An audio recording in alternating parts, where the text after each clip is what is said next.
glare.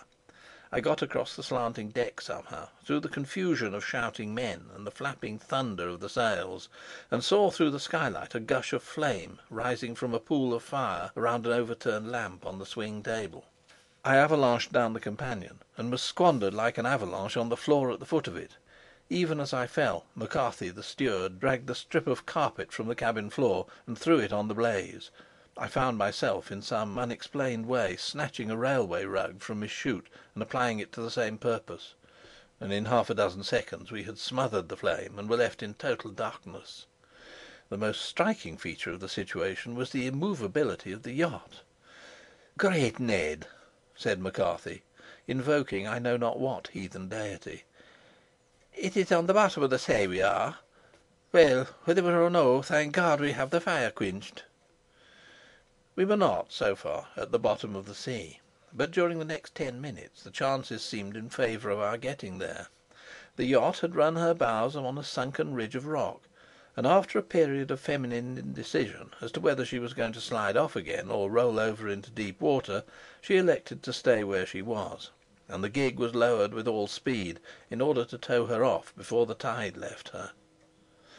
My recollection of this interval is but hazy, but I can certify that in 10 minutes I had swept together an assortment of necessaries and knotted them into my counterpane, had broken the string of my eyeglass and lost my silver matchbox, had found Philippa's curling tongs and put them in my pocket, had carted all the luggage on deck, had then applied myself to the manly duty of reassuring the ladies, and had found Miss Shute merely bored, Philippa enthusiastically anxious to be allowed to help pull the gig, and Miss Sally radiantly restored to health and spirits by the cessation of movement and the probability of an early escape from the yacht.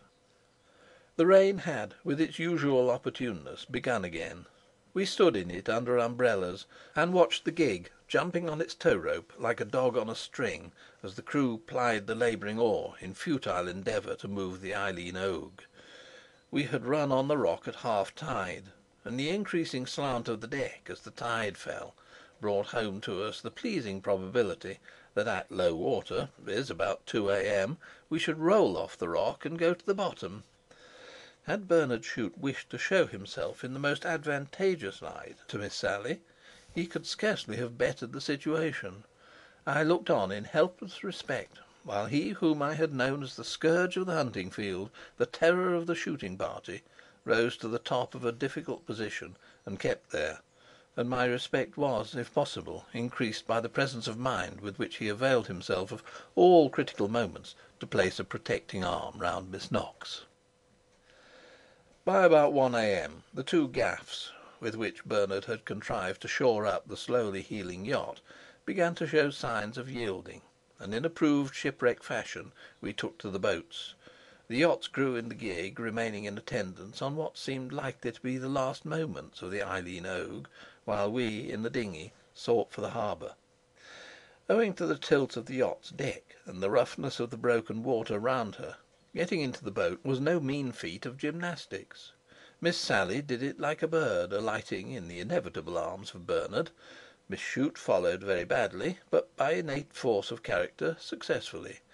Philippa, who was enjoying every moment of her shipwreck, came last, launching herself into the dinghy with my silver shoehorn clutched in one hand and in the other the tea basket.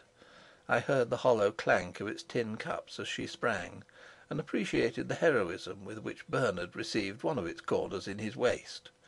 How or when Maria left the yacht I know not, but when I applied myself to the bow oar I led off with 3 crabs, owing to the devotion with which she thrust her head into my lap.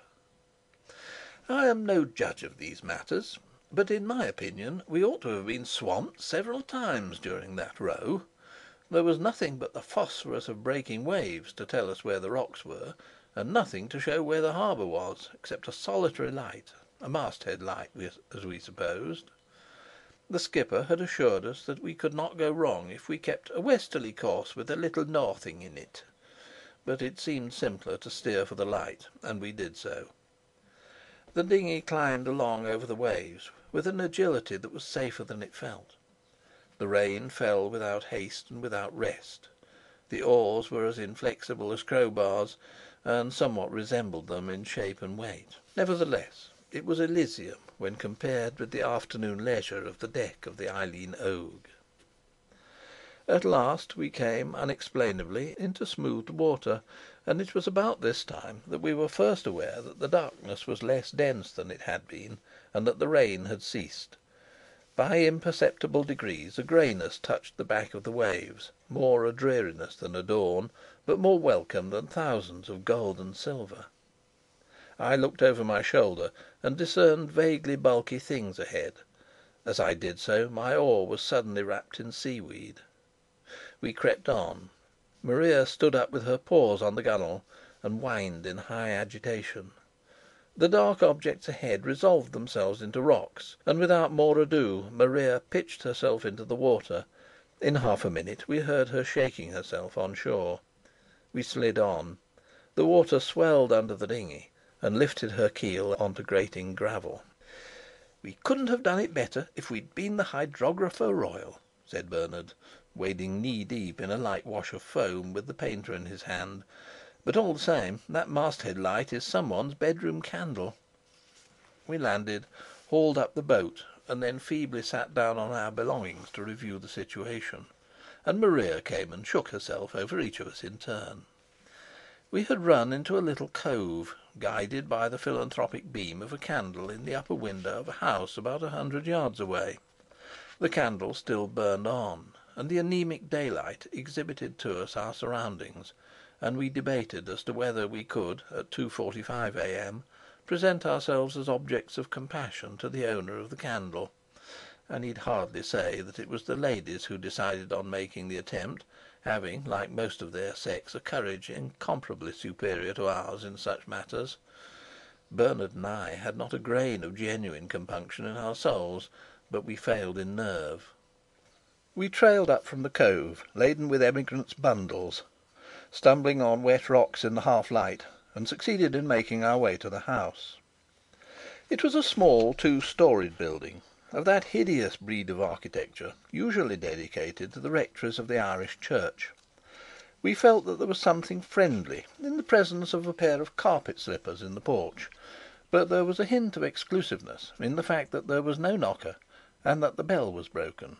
The light still burned in the upper window, and with a faltering hand I flung gravel at the glass. This summons was appallingly responded to by a shriek. There was a flutter of white at the panes, and the candle was extinguished. "Come away!" exclaimed Miss Shute. "It's a lunatic asylum."